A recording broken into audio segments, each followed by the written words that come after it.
بسم الله الرحمن الرحيم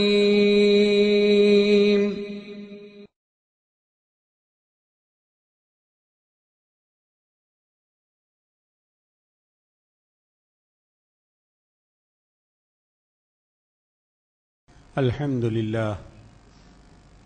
لله رب العالمين نحمده ونستعينه ونؤمن به ونتوكل عليه ونعوذ بالله من شرور أنفسنا ومن سيئات أعمالنا من يهد الله فلا مضل له ومن يضلل فلا هادي له وأشهد أن لا إله إلا الله وحده لا شريك له وأشهد أن محمدا عبده ورسوله اللهم صل على محمد وعلى آل محمد كما صليت على إبراهيم وعلى آل إبراهيم وبارك على محمد وعلى آل محمد كما باركت على إبراهيم وعلى آل إبراهيم إنك حميد مجيد أما بعد فإن خير الحديث كتاب الله وخير الهدي هدي محمد صلى الله عليه وسلم وشر الأمور محدثاتها وكل محدثة بدعة وكل بدعة ضلالة أعوذ بالله من الشيطان الرجيم بسم الله الرحمن الرحيم يا أيها الذين آمنوا اتقوا الله حق تقاته ولا تموتن إلا وأنتم مسلمون ബഹുമാന്യരായ സത്യവിശ്വാസികളെ, അള്ളാഹുവിൻ്റെ വിധിവിലക്കുകൾ സൂക്ഷിച്ചുകൊണ്ട് ജീവിക്കണമെന്ന് എല്ലാവരെയും ഓർമ്മിപ്പിക്കുകയാണ്. അള്ളാഹുവിൻ്റെ ദീൻ നമ്മുടെ ജീവിത വിജയത്തിന് വേണ്ടി ഉള്ളതാണ് എന്ന് നാം മനസ്സിലാക്കണം. മുൻകാല സമൂഹങ്ങളിലൊക്കെ ഈ ദീൻ അനുസരിച്ച് ജീവിച്ചു പോന്ന മനുഷ്യരുടെ ജീവിത വിജയം വിശുദ്ധ ഖുർആൻ നമ്മെ ബോധ്യപ്പെടുത്തുന്നുണ്ട്. അതിൽ അമ്പിയാക്കന്മാരുടെ ചരിത്രമുണ്ട്, അല്ലാത്തവരുടെയും ചരിത്രമുണ്ട്. കഴിഞ്ഞ 3 ആഴ്ചകളിലായി നാം പറഞ്ഞു വന്നത് അസ്ഹാബുൽ കഹ്ഫിനെ സംബന്ധിച്ച് ഖുർആനിൽ വന്നിട്ടുള്ള കാര്യങ്ങളാണ്. സൂറത്തുൽ കഹ്ഫ്, അൽ കഹ്ഫിലെ ആദ്യ ഭാഗത്തെ ആയത്തുകളാണ് നാം വിശദീകരിച്ചിട്ടുണ്ടായിരുന്നത്. റബ്ബുനാ റബ്ബുസ്സമാവാതി വൽ അർദ്, ഞങ്ങളുടെ രക്ഷിതാവ് ആകാശഭൂമികളുടെ രക്ഷിതാവാകുന്നു എന്ന് പ്രഖ്യാപിച്ച ഒരു കൂട്ടം ആളുകൾ, ഒരു കൂട്ടം യുവാക്കൾ നാടുവിടേണ്ടി വന്നതും ആ രാജ്യത്തെ ഭരണാധികാരികളുടെയും നാട്ടുകാരുടെയും എതിർപ്പ് ഭയന്നുകൊണ്ട് ഒരു ഗുഹയിൽ അഭയം പ്രാപിക്കേണ്ടി വന്നതുമായ ചരിത്രം വരെയാണ് നാം പറഞ്ഞെത്തിയിട്ടുള്ളത്. അവരങ്ങനെ ഒന്നിച്ചു നിൽക്കുവാനും അവരുടെ ഹൃദയങ്ങൾ തമ്മിൽ ബന്ധിക്കപ്പെടുവാനുമുണ്ടായ കാരണം വറബത്നാ അലാ ഖുലൂബിഹിം ഇദ് ഖാമു ഫഖാലു റബ്ബുനാ റബ്ബുസ്സമാവാതി വൽ അർദ്. അവരെഴുന്നേറ്റ് നിന്ന് പ്രഖ്യാപിക്കുകയാണ്, ഞങ്ങളുടെ റബ്ബ് ആകാശഭൂമികളുടെ റബ്ബായ അല്ലാഹു ആകുന്നു എന്ന്. അതാണ് അവർക്ക് ധൈര്യം നൽകുന്നത്, അതാണ് അവർക്ക് പ്രതീക്ഷ നൽകുന്നതും. അങ്ങനെ അവർ പ്രഖ്യാപിക്കുകയും അവർ ഗുഹയിൽ പ്രവേശിക്കുകയും ചെയ്തു. അവിടെ നിങ്ങോട്ടുള്ള ഏതാനും ആയത്തുകൾ ആ ഗുഹാവാസികളുടെ ജീവിതവും അവരുടെ ദീർഘകാലത്തെ ഉറക്കവും അതിൽ സംഭവിക്കുന്ന അത്ഭുതങ്ങളും നമ്മെ ബോധ്യപ്പെടുത്തുന്നുണ്ട്.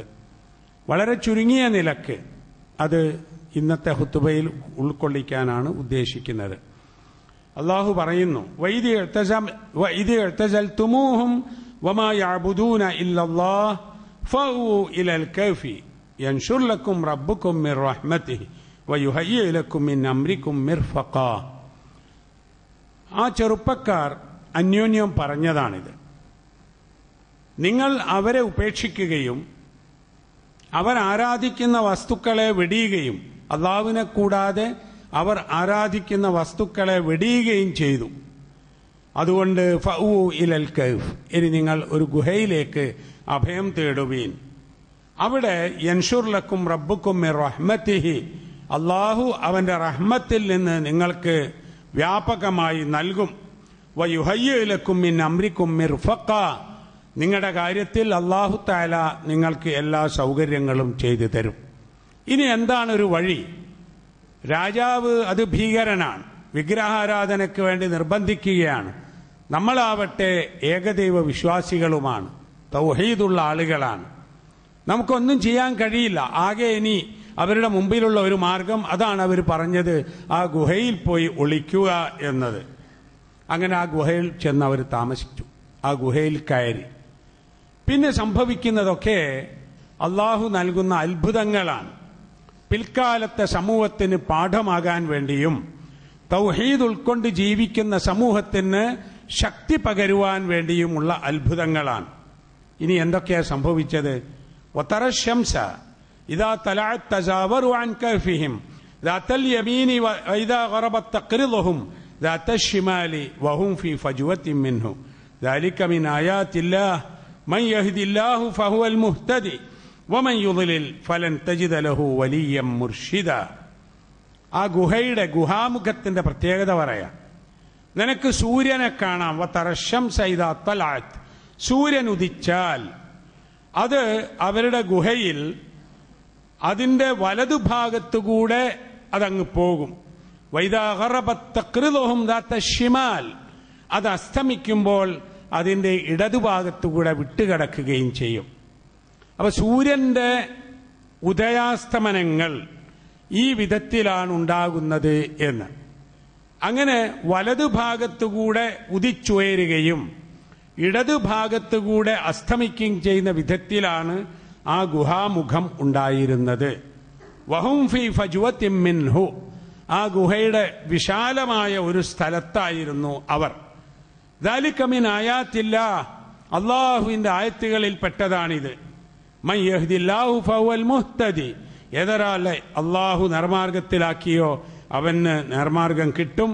വമൻ യുദ്ലിൽ ഫലൻ തജിദ ലഹു വലിയ്യൻ മുർഷിദ, എന്നാൽ ഏതൊരാളെ അള്ളാഹു വഴികേടിലാക്കിയോ അവന് പിന്നെ ഒരു വഴികാട്ടി ഉണ്ടാവുകയില്ല എന്ന് ഖുർആൻ പറയുന്നു.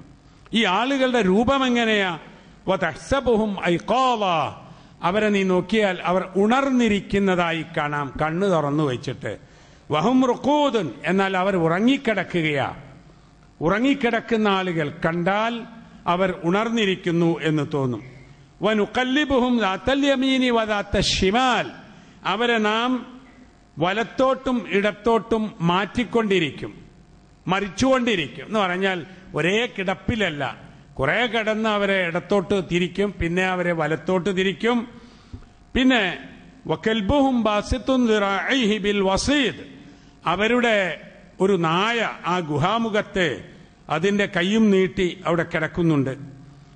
ലവ് ഇത്തലഅത അലൈഹിം, ഈ ഗുഹയിൽ ഉള്ള ആളുകളെ അവരെ നീ നോക്കിയാൽ, അവരിലേക്ക് എത്തി നോക്കിയാൽ, ലവല്ലൈത മിൻഹും ഫിറാറ വലമുലീത മിൻഹും റൂബ, നീ അവരിൽ നിന്ന് പിന്തിരിഞ്ഞോടുക ആണ് ഉണ്ടാവുക. നിനക്കാകട്ടെ അവരെ കാണുമ്പോൾ ഭയം നിറയുകയും നിന്റെ മനസ്സിൽ ഭയം നിറയുകയും ചെയ്യും. അപ്പൊ ഇതാണ് കാഴ്ച. ആളുകൾ ഉറങ്ങിക്കിടക്കുക, കണ്ടാ ഉണർന്നിരിക്കുന്നു തോന്നും. ഗുഹാമുഖത്തൊരു നായ കൈനീട്ടി കിടക്കുന്നു.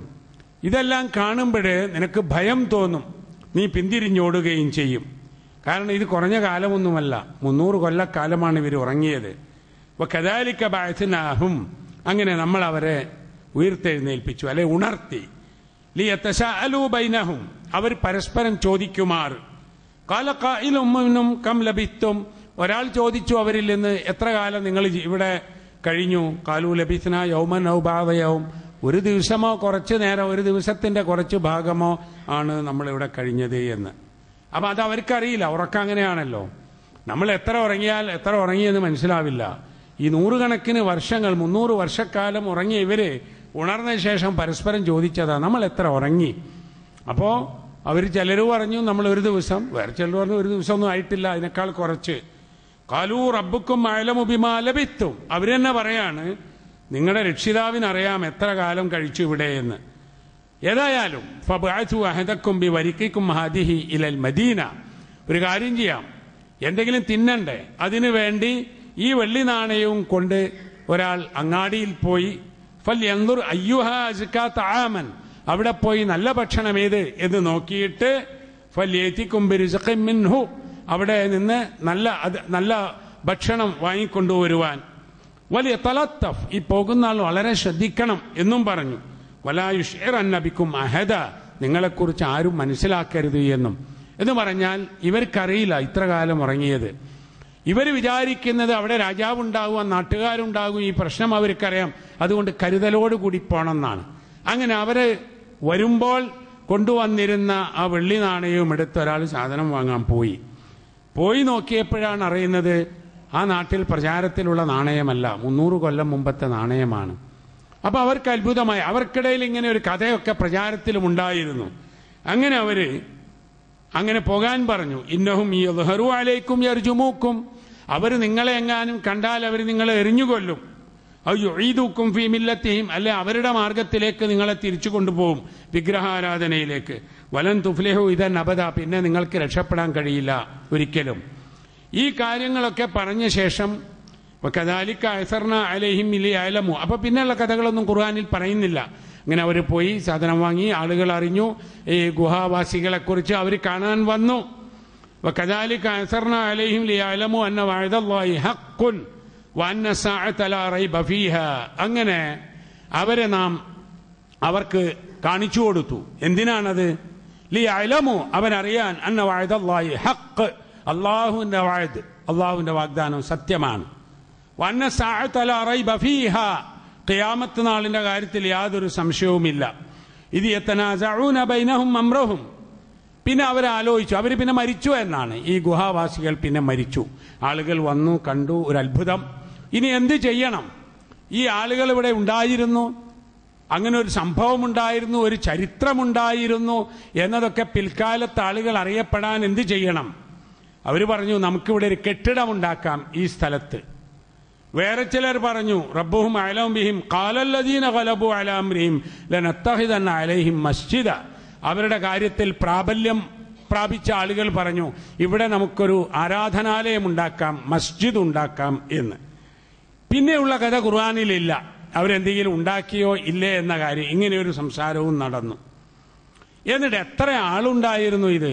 ആരൊക്കെ ആയിരുന്നു അത്? അവരുടെ എണ്ണം എത്ര? ഇതൊക്കെ അവിടെ നടന്ന സംസാരം പറയാണ്. സയഖൂലൂന, അവർ പറയും, സലാസത്തുൻ, അവർ 3 ആളാണ് ഉണ്ടായിരുന്നത് ഗുഹാവാസികൾ. റാബിയഹും കൽബുഹും, 4ാമത്തേതായി അവരുടെ നായയും. വേറെ ചിലർ പറഞ്ഞു വയഖൂലൂന ഖംസത്തുൻ, അല്ല അവർ 5 ആളുണ്ടായിരുന്നു.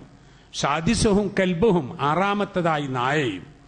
റജുമം ബിൽ ഗൈബി, അവര് ഊഹിച്ചു പറയുന്നത്, അദൃശ്യമായ നിലക്ക് ഊഹിച്ചു പറയുന്നതാണിത്. 3 ആയിരുന്നുവെന്നും 5 ആളായിരുന്നുവെന്നും. വയഖൂലൂന, അവർ പറയുന്നു സബ്അത്തുൻ, 7 പേരുണ്ടായിരുന്നു. വസാമിനഹും കൽബുഹും, 8ാമത്തേതായി അവരുടെ നായയും ഉണ്ടായിരുന്നു. അപ്പൊ ഇത്രയും പറഞ്ഞതിൽ ഏതാണ് ശരി എന്നതിന് കൃത്യമായി പറയുന്നില്ല. എന്താ കാരണം എന്നറിയോ? അതല്ല ഇവിടെ വിഷയം. എത്ര ആളുകൾ പോയി ഇത് പഠിപ്പിക്കാനല്ല ഈ കഥ പറയുന്നത്.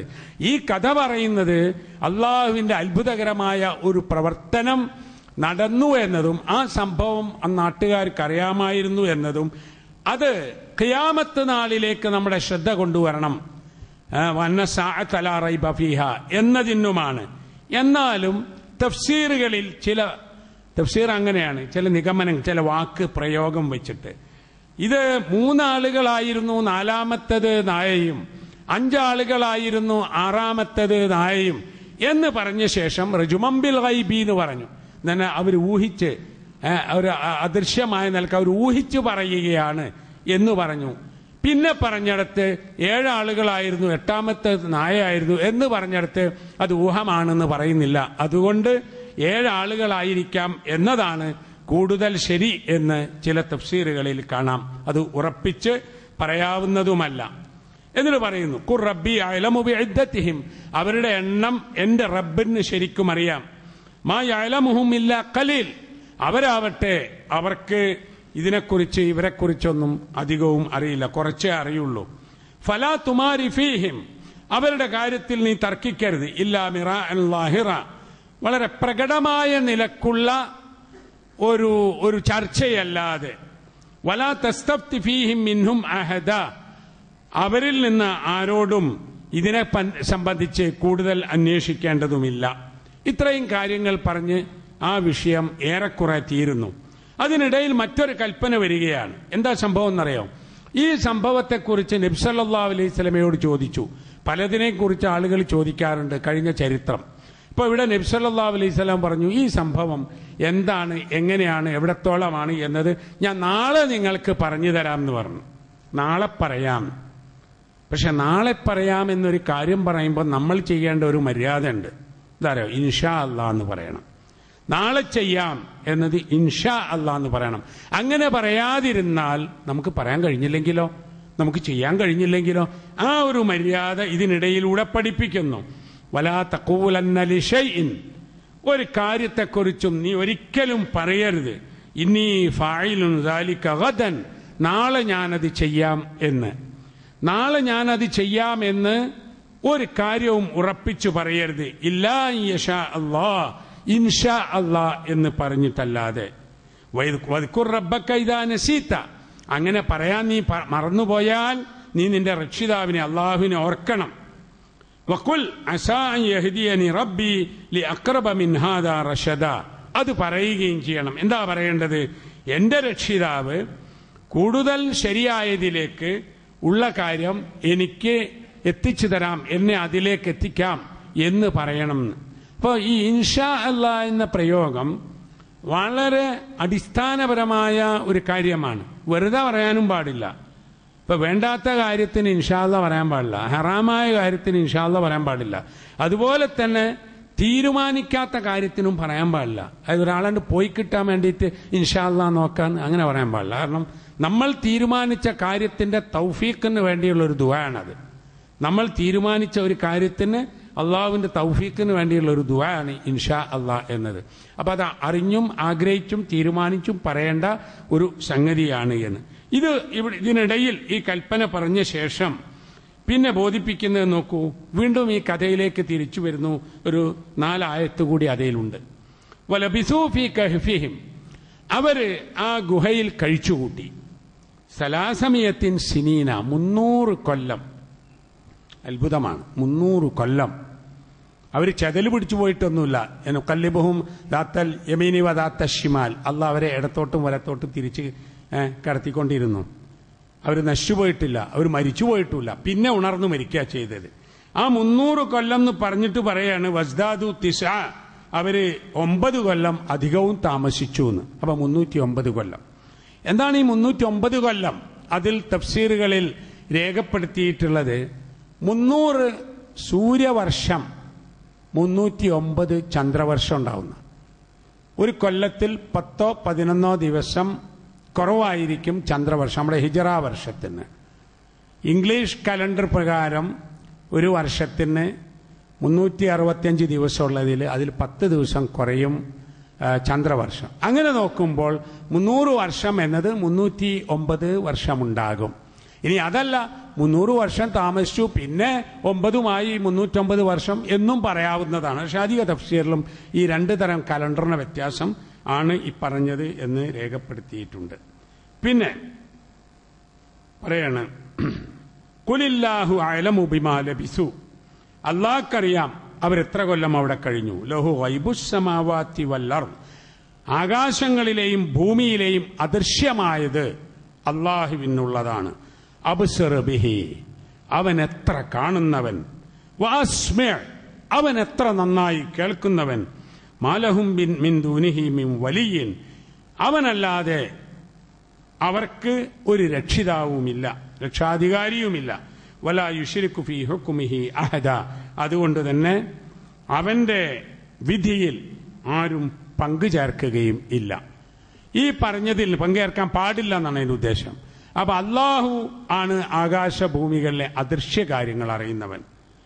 അള്ളാഹു ആണ് ഏറ്റവും നന്നായി കാണുന്നവൻ. അള്ളാഹു ആണ് ഏറ്റവും നന്നായി കേൾക്കുന്നവൻ.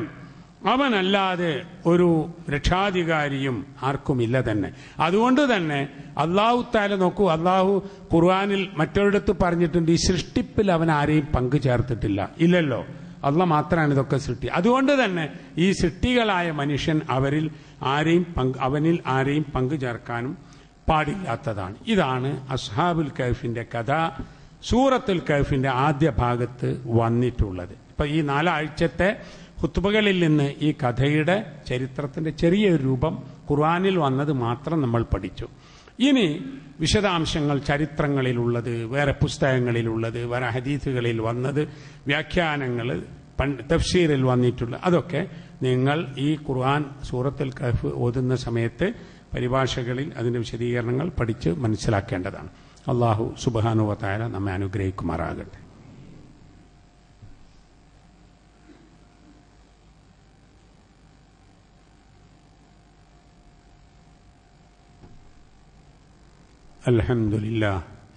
അൽഹംദുലില്ലാഹി റബ്ബിൽ ആലമീൻ വൽആഖിബത്തു ലിൽമുത്തഖീൻ വസല്ലല്ലാഹു അലാ നബിയ്യിഹിൽ കരീം വഅലാ ആലിഹി വസഹ്ബിഹി അജ്മഈൻ.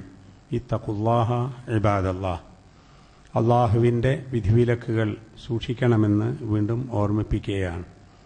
നബി തിരുമേനി സല്ലല്ലാഹു അലൈഹി വസല്ലം ഈ ദീനിനെ പഠിപ്പിക്കുന്നതും പ്രചരിപ്പിക്കുന്നതും ജനങ്ങളുടെ കൂടെ നിന്നുകൊണ്ടാണ്, ജനങ്ങളിൽ ഒരുവനായിക്കൊണ്ടാണ്.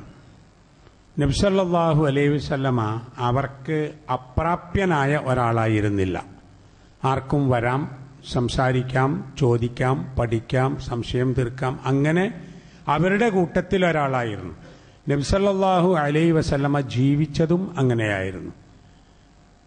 അങ്ങനെ ധാരാളം ആളുകൾ ദീനിലേക്ക് വന്നത് കൂടുതൽ ആളുകളും പാവങ്ങളായിരുന്നു. സാധുക്കൾ, മിസ്കീന്മാർ, ഫക്കീറന്മാർ, വലിയ നിലക്കുള്ള ആളുകളല്ല, ഉന്നതന്മാരുമല്ല. അപ്പോ ഉന്നതന്മാർക്കൊരു പ്രശ്നം. എന്താ പ്രശ്നം എന്നറിയോ? മുഹമ്മദിന്റെ കൂടെ പോകാം ആശയപരമായും വിശ്വാസപരമായും, പക്ഷെ കൂടെയുള്ള ആൾക്കാർ സ്റ്റാൻഡേർഡ് പോരാന്നുള്ള അത് നോക്കുകയല്ലോ നമ്മളെ. പലപ്പോഴും ഒരു കാര്യം പറയുമ്പോൾ വേറെ ആരൊക്കെ ഉണ്ടെന്ന് ചോദിക്കൂലേ, അതെന്തിനാണെന്നറിയാം? എൻ്റെ സ്റ്റാൻഡേർഡ് ഉണ്ടോ ഇതിന് പോവാൻ എന്നുള്ളതിന് വേണ്ടി. ഈ പ്രശ്നം അവിടെയും ഉണ്ടായി. അപ്പൊ അവര് പറഞ്ഞു, നിങ്ങളുടെ കൂടെ കൂടിയിട്ടുള്ള ഈ പാവങ്ങളെ, ഈ 4ാം ക്ലാസ് ആളുകൾ അല്ലെങ്കിൽ മോശക്കാർ, ഇവരൊക്കെ ഒന്ന് ഒഴിവാക്കിയാലേ കാര്യപ്പെട്ട ആൾക്കാരായ ഞങ്ങൾ കൂടെ വരാമെന്നാണ് നബി സല്ലല്ലാഹു അലൈഹി വസല്ലമയോട്. അപ്പോഴാണ് ഈ ആയത്ത് വരുന്നത്. അത് ഒരിക്കലും ചെയ്യാൻ പാടില്ല എന്ന്. കാരണം ഈ ആളുകൾ ഈമാനുള്ളവരാണ്, അവർ പാവങ്ങളാണെങ്കിലും തഖ്വയുള്ളവരാണ്, അവർ ദീനിനെ ഉൾക്കൊണ്ടവരാണ്, വേറെ ഭൗതികമായി ഒന്നുമില്ല. അതുകൊണ്ട് എന്ത് ചെയ്യണം എന്നറിയോ? നബി സല്ലല്ലാഹു അലൈഹി വസല്ലമയ്ക്ക് കൽപ്പന നൽകിയ അല്ലാഹു, വസ്ബിർ നഫ്സക മഅല്ലദീന യദ്ഊന റബ്ബഹും ബിൽഗദാത്തി വൽഅശി യുരീദൂന വജ്ഹഹു. നീ നിന്റെ നഫ്സിനെ നീ ക്ഷമയോടുകൂടി ഒതുക്കി നിർത്തണം. എവിടെ? മഅല്ലദീന യദ്ഊന റബ്ബഹും ബിൽഗദാത്തി വൽഅശി, രാവിലെയും വൈകുന്നേരവും തങ്ങളുടെ രക്ഷിതാവിനോട് ദുആ ചെയ്യുന്ന ആളുകൾ. യുരീദൂന വജ്ഹഹു, അള്ളാഹുവിന്റെ വജ്ഹിനെ ആഗ്രഹിച്ച് അള്ളാഹുവിന്റെ പ്രീതി കാംക്ഷിച്ചുകൊണ്ട് പ്രാർത്ഥിച്ചു കഴിയുന്ന ഈ ആളുകളുണ്ടല്ലോ, അവരെ കൂടെ തന്നെ നിന്റെ നഫ്സിനെ നീ ഉറപ്പിച്ചു നിർത്തണം. അവരെ വിട്ടിട്ട് വേറെ പരിപാടി വേണ്ട. ഇവരെ ഒഴിവാക്കിയിട്ട് കുറച്ച് കാര്യപ്പെട്ടവരെ കിട്ടും, അങ്ങനെയും വേണ്ട എന്നുള്ളതാണ് ഇവരുടെ കൂടെ. കാരണം ഈ മനുഷ്യന്മാർ രാവിലെയും വൈകുന്നേരവും പ്രാർത്ഥിക്കുന്നവരാണ്, അള്ളാഹുവിന്റെ വജ്ഹിനെ മാത്രം ആഗ്രഹിക്കുന്നവരാണ്. അതുകൊണ്ട് താങ്കളുടെ നഫ്സിനെ അവരുടെ കൂടെ ക്ഷമയോടുകൂടി അവിടെ നിർത്തണം. വലാ തഅദു ഐനാക അൻഹും, നിന്റെ കണ്ണുകൾ അവരിൽ നിന്ന് വിട്ടുപോകരുത് എന്നാണ്. അവരെ കൂടെ തന്നെയാണ് വേണ്ടത്. തുരീദു സീനത്തൽ ഹയാത്തി ദുനിയ, ദുനിയാവിലെ അലങ്കാരങ്ങൾ നീ ആഗ്രഹിച്ചുകൊണ്ട്. ഇപ്പൊ ദുനിയാവിലെ അലങ്കാരത്തിന് വേണ്ടി ഈ സാധുക്കളെ ഒഴിവാക്കിയിട്ട് പോകാൻ ഒരിക്കലും പാടില്ല എന്നുള്ള. വലാ തുതീമൻ അഗ്ഫൽന ഖൽബഹു അൻ ദിക്രിന, നമ്മെ സ്മരിക്കുന്നതിൽ നിന്ന് ഏതൊരുത്തന്റെ ഹൃദയത്തെ നാം അശ്രദ്ധമാക്കിയിട്ടുണ്ടോ അവനെ നീ അനുസരിക്കാൻ പാടില്ല. വത്തബാ ഹവാഹു, സ്വന്തം ഇച്ഛയെ പിൻപറ്റിയവനുമായ ആളുകൾ. ആ ആളുടെ അവസ്ഥ എന്താ? വകാന അംറുഹു ഫുർത്ത, അവന്റെ കാര്യം മഹാകഷ്ടം തന്നെയാണ്, നാശമാണ് അവനുണ്ടാവുക. ഇങ്ങനത്തെ ഒരു അവസ്ഥ എന്ന് ആളുകളെ, നല്ല മനുഷ്യരെ അവഗണിക്കുകയും തഖ്വയുള്ളവരെ തള്ളിക്കളയുകയും പാവപ്പെട്ടവനെ അവഗണിക്കുകയും ചെയ്യുന്ന ഒരു രീതി പാടില്ല എന്നാണ്. ആ ആളുകളുടെ ഈമാനിനും അവരുടെ തഖ്വക്കും അവരുടെ ദീനിനുമാണ് പരിഗണന എന്ന് ഇത് നമ്മെ ബോധ്യപ്പെടുത്തുന്നു. അതുകൊണ്ടാണല്ലോ ജീവിത രംഗത്തൊക്കെ നിങ്ങൾ നോക്കൂ, നബി സല്ലല്ലാഹു അലൈഹി വസല്ലം പറയുകയും ചെയ്യും, നമ്മൾ ഈ സൽക്കാരങ്ങൾ സംഘടിപ്പിക്കുമ്പോൾ പോലും ഏറ്റവും മോശമായ ഒരു സൽക്കാരം പാവങ്ങളെ അവഗണിക്കുകയും പണക്കാരെ മാത്രം പരിഗണിക്കുകയും ചെയ്യുന്ന സൽക്കാരമാണെന്ന്. ഏറ്റവും നല്ല സൽക്കാരം പാവങ്ങളെ പരിഗണിക്കുന്ന സൽക്കാരമാണ് എന്ന് പറഞ്ഞു. അതുണ്ടാവണം എന്നാണ് നമ്മുടെ ജീവിതത്തിൽ നമ്മൾ അത് പാലിച്ചേ മതിയാവും. അതുകൊണ്ടാണല്ലോ നബി സല്ലല്ലാഹു അലൈഹി വസല്ലമയുടെ കൂടെ കൂടിയിരുന്ന ആളുകൾ എത്ര കാലം നബിക്ക് സേവനം ചെയ്താലും നബി സല്ലല്ലാഹു അലൈഹി വസല്ലമ വേണമെങ്കിൽ പോകാൻ പറഞ്ഞിട്ട് പോവാതിരുന്നത്.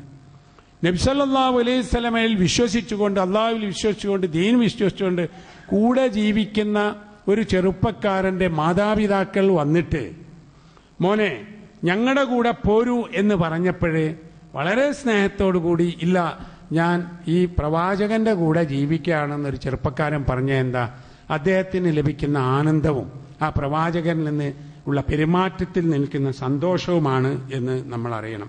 നാം നമ്മുടെ ജീവിതത്തിൽ അങ്ങനെ നമ്മൾ ആലോചിക്കണം. എൻ്റെ പെരുമാറ്റത്തിലോ എൻ്റെ സംസാരത്തിലോ ആളുകളെ അവഗണിക്കുന്ന രൂപമുണ്ടാകുന്നുണ്ടോ എന്ന്. ഖുർആനിൽ കണ്ണു കാണാത്ത അബ്ദുല്ലാഹിബ്നു ഉമ്മു മക്തൂമുമായി നബി സല്ലല്ലാഹു അലൈഹി വസല്ലമ സംസാരിച്ചപ്പോൾ അല്പം അവഗണിച്ചു എന്ന് തോന്നിയപ്പോഴാണ് അബസ വത്തവല്ല എന്ന ആ സൂറത്ത് ആയത്ത് അവതരിച്ചത് എന്ന് തഫ്സീർ കാണാം. എന്ന് പറഞ്ഞാൽ ഒരു കണ്ണു കാണാത്ത മനുഷ്യൻ അടുത്തേക്ക് വന്നപ്പോഴേ മുഖം ചുളിക്കുകയും അത് അവഗണിക്കുകയും ചെയ്തപ്പോൾ അള്ളാഹു അതിനെ ശാസിച്ചു എന്നാണ്. നബി സല്ലല്ലാഹു അലൈഹി വസല്ലമയാകട്ടെ അങ്ങനെ വിചാരിച്ചല്ല ചെയ്തത്. അബ്ദുല്ലാഹിബ്നു ഉമ്മു മക്തൂം വന്ന സമയത്ത് വേറെ കുറച്ച് ആളുകൾ വന്നു. അവരാകട്ടെ മുശ്രിക്കുകളായ ആളുകളുടെ നേതാക്കന്മാരാണ് വന്നത്. അപ്പൊ ഇദ്ദേഹത്തോട് പിന്നെയും സംസാരിക്കാലോ, ഇദ്ദേഹം നമ്മുടെ ആളല്ലേ എന്ന് വിചാരിച്ചിട്ടാണ് അവർക്ക് പരിഗണന നൽകി. അതിനെയാണ് ശാസിച്ചത്. അതായത് കണ്ണു കാണാത്ത ഒരു മനുഷ്യൻ വന്നപ്പോൾ മുഖം ചുളിക്കുകയാണോ അല്ലെ അവഗണിക്കുകയാണോ എന്ന് ചോദിച്ചുകൊണ്ട് നമ്മൾ വളരെ കരുതണം. പാവപ്പെട്ട മനുഷ്യന്മാരെ അവഗണിച്ചു പോകരുത് എന്നുള്ളത്. അവരുടെ പ്രാർത്ഥനകളെ നമ്മൾ ഭയപ്പെടണം. നമുക്കാണ് അവസ്ഥ വന്നാൽ എന്ന് നമ്മൾ ആലോചിക്കണം. അള്ളാഹു സുബ്ഹാനഹു വ തആല നമ്മെ അനുഗ്രഹിക്കുമാറാകട്ടെ. ഇന്നാണ് നമ്മൾ ദഅവാ പ്രവർത്തനങ്ങൾക്ക് വേണ്ടി കലക്ഷൻ നടത്തുക. ഇസ്ലാം ദീനിനെ മറ്റുള്ളവർക്ക് മനസ്സിലാക്കി കൊടുക്കുവാനുള്ള വിവിധ പരിപാടികൾക്ക് സഹായം നൽകാനാണ് ആ പണം നമ്മൾ ഉപയോഗിക്കുക. അത് വളരെ ഉപകാരപ്പെടുന്നുണ്ട്. അപ്പോൾ നമുക്ക് എല്ലാവർക്കും ഇസ്ലാമിനെ പരിചയപ്പെടുത്താൻ കഴിയില്ലല്ലോ. പണം കൊടുത്ത് അതിന് പ്രേരിപ്പിക്കാൻ കഴിഞ്ഞെങ്കിൽ അത് വലിയൊരു മുതൽക്കൂട്ടാവും. അതിന് നമ്മൾ ദാനം ചെയ്യണം. അള്ളാഹു നമ്മെ അനുഗ്രഹിക്കുമാറാകട്ടെ. റഹ്മാനു റഹീമുമായ അള്ളാഹുവെ, ഞങ്ങളിൽ നിന്ന് വന്നു പോകുന്ന തെറ്റുകുറ്റങ്ങൾ നീ ഞങ്ങൾക്ക് വിട്ടുപുറത്ത് മാപ്പാക്കി തരണമേ. ഞങ്ങളിൽ നിന്ന് മരണപ്പെട്ടുപോയ ആളുകൾക്ക് നീ മഗ്ഫിറത്ത് നൽകി അനുഗ്രഹിക്കണമേ. രോഗങ്ങൾ കൊണ്ട് കഷ്ടപ്പെടുന്ന ആളുകളുടെ എല്ലാ രോഗങ്ങളെയും നീ സുഖപ്പെടുത്തി തരണമേ. ഞങ്ങളിൽ നിന്ന് മരണപ്പെട്ടുപോയ ആളുകളുടെ ഖബറുടങ്ങളെ നീ വിശാലമാക്കി കൊടുക്കുകയും പ്രകാശപൂരിതമാക്കുകയും ചെയ്യണമേ. അവരെയും ഞങ്ങളെയും നീ പരലോകത്ത് സ്വർഗത്തിൽ ഒരുമിച്ച് കൂട്ടണമേ. ഞങ്ങളുടെയും ഞങ്ങളുടെ മാതാപിതാക്കളുടെയും ഇണകളുടെയും മക്കളുടെയും ബന്ധുക്കളുടെയും ദുആ ചെയ്യണമെന്ന് പ്രത്യേകം വസിയത്ത് ചെയ്ത ആളുകളുടെയും എല്ലാ സാലിഹായ ഉദ്ദേശങ്ങളെയും അള്ളാഹുവെ നീ പൂർത്തീകരിച്ച് തരണമേ. ശാരീരികവും സാമ്പത്തികവും മാനസികവുമായ ക്ലേശങ്ങളും ബുദ്ധിമുട്ടുകളും അനുഭവിക്കുന്ന ആളുകളുടെ എല്ലാ പ്രയാസങ്ങളെയും റഹ്മാനായ അള്ളാഹുവെ നീ ദൂരീകരിച്ച് തരണമേ. ഇസ്ലാമും മുസ്ലിം സമുദായവും അനുഭവിക്കുന്ന പ്രയാസങ്ങളും പീഡനങ്ങളും കഷ്ടപ്പാടുകളും തരണം ചെയ്യുവാനുള്ള ഈമാനും ശക്തിയും നൽകി ഈ സമുദായത്തെ നീ അനുഗ്രഹിക്കണമേ. اللهم اغفر للمؤمنين والمؤمنات والمسلمين والمسلمات الأحياء منهم والأموات إنك مجيب الدعوات يا قاضي الحاجات. ربنا تقبل منا إنك أنت السميع العليم وتب علينا إنك أنت التواب الرحيم. ربنا يا غافر المذنبين اللهم أعز الإسلام والمسلمين. ربنا هب لنا من أزواجنا وذرياتنا قرة أعين واجعلنا للمتقين إماما. ربنا لا تؤاخذنا إن نسينا أو أخطأنا. ربنا ولا تحمل علينا إصرا كما حملته على الذين من قبلنا. ربنا ولا تحملنا ما لا طاقة لنا به. واعف عنا واغفر لنا وارحمنا أنت مولانا فانصرنا على القوم الكافرين. ربنا آتنا في الدنيا حسنة وفي الآخرة حسنة وقنا عذاب النار. وصلى الله على نبينا محمد وعلى آله وصحبه وسلم.